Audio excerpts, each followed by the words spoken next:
Welcome back to Music Theory Logic. Andrew here, and today I'm going to show you how to create a playable instrument via an audio sample. Let's go ahead into Logic. So here is a pretty, we don't want to use the audio.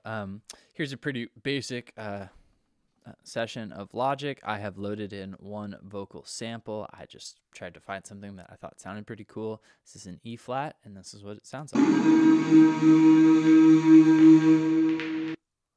All right, and it says it's Sol surplus. Some extra stuff in there. So if you take the EXS24, if you're in Logic 10.13, I think that's the numbers, like myself, or if you are with a newer one of those cool M1 chips, it's going to look slightly different, but you're going to do this the same way. You're going to want to make sure you have all advanced functions enabled in Preference Advanced.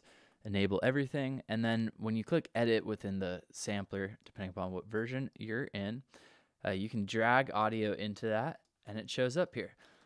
Now this sample is the Sol surplus and it says it's in D sharp or E flat. Now these samplers use sharps. This is called an enharmonic, but it's basically the same note. So if I put D hashtag or D sharp in here, I hit enter. Now this sample is at this note.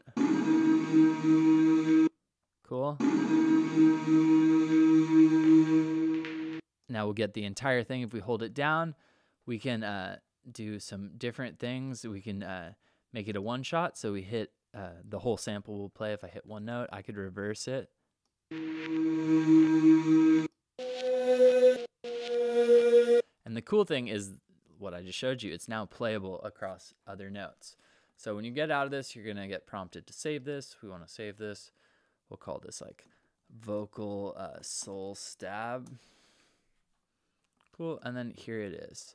So now I could change my tempo. Let's say I want to go to 100 beats per minute. I could create a new instance of MIDI. Then I could write a line in there. So one thing that's true about this kind of technique is the further you get from the original note of the sample, the more, the less great it's going to sound. So if I go up an octave, I'll kind of show you what I mean. That was below an octave. Here's where it started.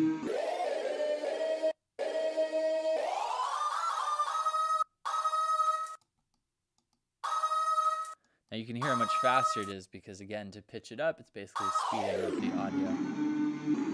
But now I could create kind of a pattern in the key of E flat minor, going up to the minor 6 to the 5.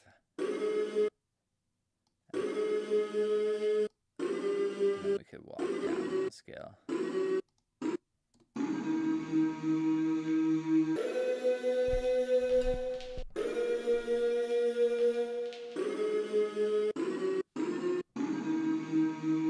Now these ones, perhaps we don't want the crackle that's at the end of the sample. We could shorten those notes and then perhaps print it in place, compress it, use some sort of reverb, compress that so we get a longer trail.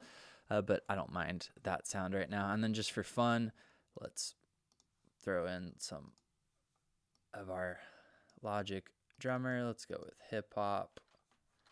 Let's go with something, let's see here.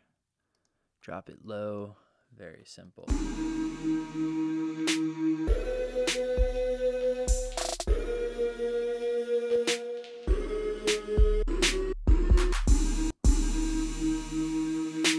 like that. We could try another.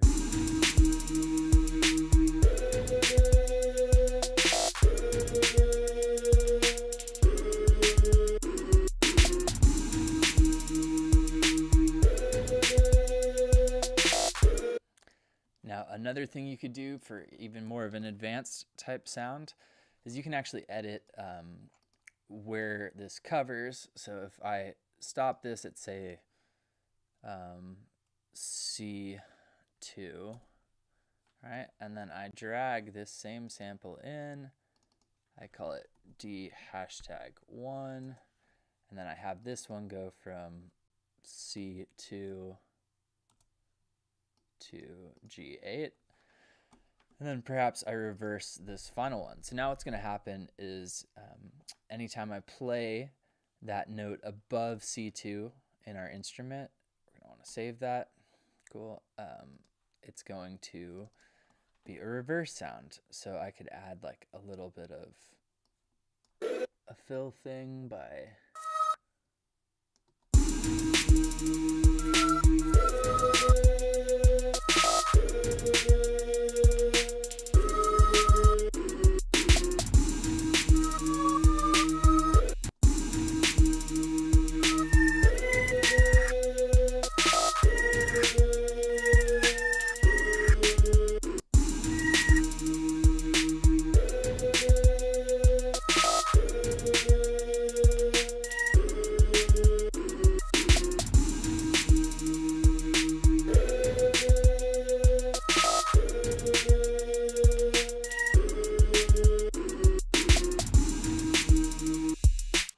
Cool. So really common technique. If you are in Ableton or in another DAW, you're going to basically import samples a little bit differently. The interface is going to look different, but it's the same principle here. And this is a really, really cool technique. You can also create your own audio samples.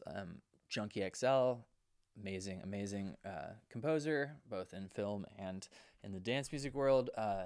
He does a lot of that. If you watch any of his production sessions, he'll create some sort of basic sound and then he'll put it to the sampler and he'll play the samples. So lots of different things you can do with that. If you found this helpful, you would help me out a lot by subscribing to the channel. Go make some samplers with make some sample instruments with the samples that you have. It really helps you to take like one audio sample and make an entire instrument out of it, which is pretty cool. So I will see you next time. Thanks for hanging out, and go make some music. Cheers.